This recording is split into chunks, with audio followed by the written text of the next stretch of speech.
আমরা গোপন সংবাদের ভিত্তিতে ইনফরমেশন পেয়েছি এই নির্জন গহীন জঙ্গলে কিছু একটা হচ্ছে। আমাদের অনুসন্ধানী টিম এখন তল্লাশি চালিয়ে দেখবে। তো আমরাও এক পা দু পা করে এগিয়ে যাচ্ছি, সামনের দিকে অগ্রসর হচ্ছি।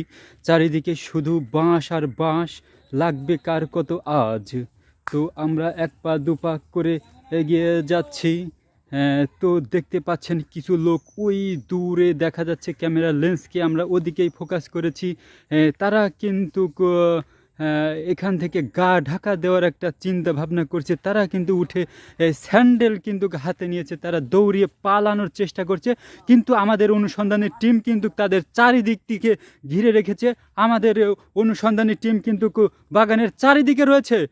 এখানে কিন্তু আমাদের একজন সদস্য আগে এসে তাদের সাথে মিশেছিল তাদের ধাওয়া করার জন্য, কিন্তু তারা সেটা বুঝতে পারেনি আসলে এখানে কি হচ্ছিলটা।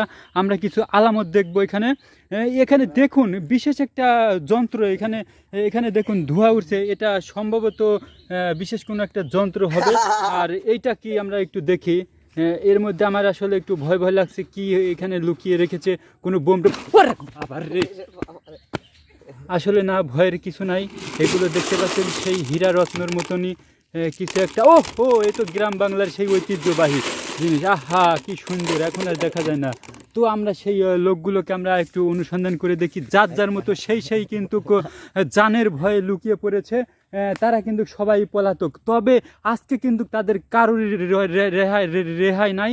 কেউ কিন্তু আজকে রক্ষা পাবে না। আমাদের অনুসন্ধানী টিম কিন্তু তাদের চারিদিক থেকে ঘিরে করে রেখেছে।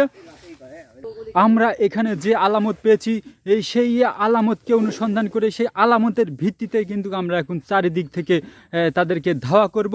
আপনারা আমাদের সঙ্গেই থাকবেন। আজকে কিন্তু লাইভ প্রুফে দেখাবো। এই লাইভে সকলকে আমরা সুস্বাগতম জানাচ্ছি।